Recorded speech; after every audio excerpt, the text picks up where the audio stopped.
धार्मिक शहर है, एक धार्मिक क्षेत्र है। लेकिन जो धार्मिक क्षेत्र है वो एक स्पेसिफिक एरिया के अंदर ही कवर जाता है। 20 किलोमीटर के क्षेत्र में आप कवर कर सकते हैं। अगर आप देखें तो मुख्य रूप से आपका मथुरा शहर, इसके बाद वृंदावन, फिर गोवर्धन, गोकुल, बरसाना, ये आपके बलदेव दाऊ जी, ये आपके मुख्य क्षेत्र हैं जहाँ पे हम आस्था की बात करते हैं। लेकिन जब हम आपका मथुरा जनपद की बात करते हैं तो उसके बाद बहुत सारे क्षेत्र आते हैं जिनका धार्मिक क्षेत्र में उतना महत्व नहीं है। जैसे हम फरह की बात करें, ओल की बात करें, हम बात करें आपका सादाबाद और बलदेव के बीच का जो क्षेत्र है, ग्रामीण क्षेत्र है, हम नौजील क्षेत्र की बात।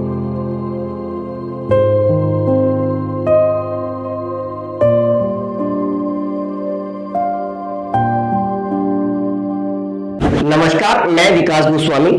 हमारे कई सारे एपिसोड आए, कई सारे हमने पॉडकास्ट किए और इन पॉडकास्ट में हमने पॉलिटिकल, एजुकेशनल, स्पिरिचुअल और अलग अलग पॉडकास्ट पर हमने बात की। लेकिन हम एक ऐसे पॉडकास्ट पर बात करेंगे जो आम लोगों की दैनिक दिनचर्या पर ज्यादा प्रभाव पड़ता है। जैसे कि हम जानते हैं कि सड़क किनारे जो लोग अपना दैनिक दिनचर्या के लिए सब्जी बेचते हैं या सामान बेचते हैं या कोई अन्य सामान बेचते हैं, उस समस्या पर हम बात करेंगे। ना हम पॉलिटिकली बात करेंगे, ना इलेक्शन 2024 पे बात करेंगे। जो हमारे देश में आम लोग हैं, आम नागरिक हैं, जैसे दैनिक दिनचर्या चलती है, वो जो लोग काम करते हैं, उस विषय पर हम बात करेंगे। उसके सिस्टम पर हम डीप एनालिसिस करेंगे और इस सिस्टम के बारे में हम बात करेंगे और इस सिस्टम को हम किस तरीके से सुधारा जा सकता है उस पर बात करेंगे। ऐसे ही मुझे एक व्यक्ति मिले थे, मुझे नॉर्मल बातें हुई और उन व्यक्ति से मुझे बात करके बहुत अच्छा लगा। और वो काफी साल मथुरा से बाहर रहे हैं, फिर भी उनको मथुरा के बारे में इतनी डीप जानकारी है, तो मुझे लगा कि उनको इनवाइट करना चाहिए। तो मैंने आज उनको इनवाइट किया है।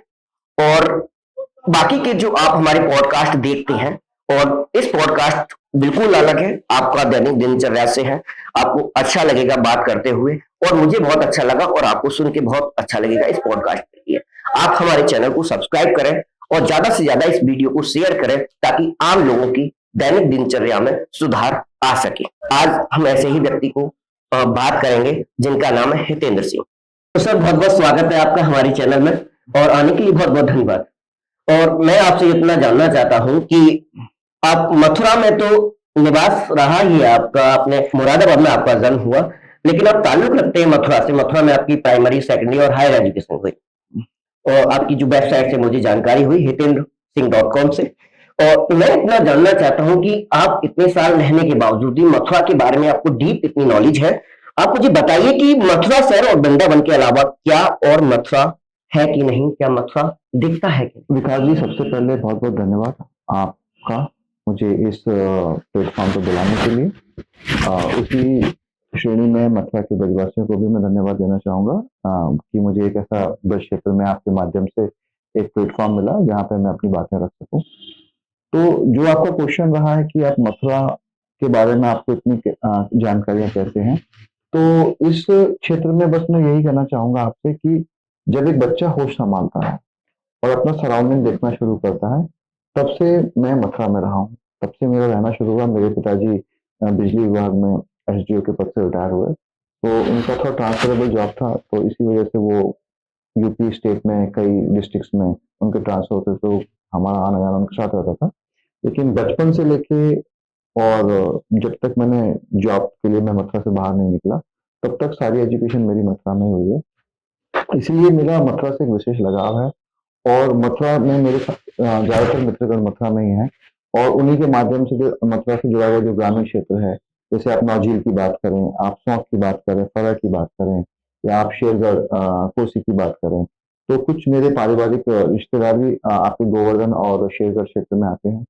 और इसी के साथ-साथ जितने भी मेरे मित्रगण हुए, उनके जो गाँव थे, उनका जो क्षेत्र था, तो मेरा बचपन से इन सभी क्षेत्रों में आना-जाना काफ़ी रहा। इसीलिए मेरा इस क्षेत्र से बहुत लगाव है और मेरी यादें हैं और इसी वजह से मैं मथुरा शहर के अलावा जितना भी अंचल है मथुरा का जुड़ा हुआ आस-पास का क्षेत्र है, उसके बारे में मुझे थोड़ी बहुत जानकारी है।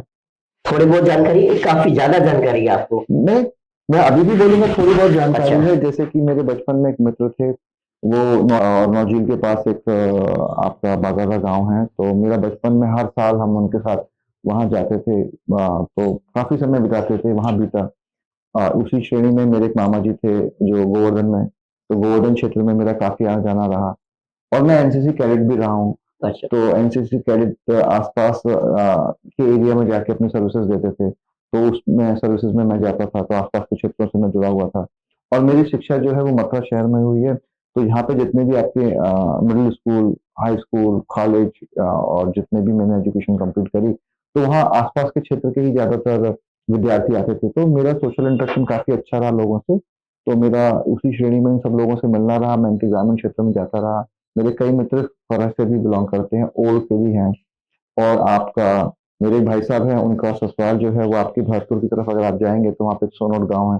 तो मेरा सिर्फ़ मथुरा शहर में नहीं उठना-बैठना रहा है, मैं सभी क्षेत्रों में, सभी जगह छाता-कोसी से लगा के बरसाना, मेरे फ़ादर की पोस्टिंग भी रही है बलदेव में, कोसी में सादाबाद।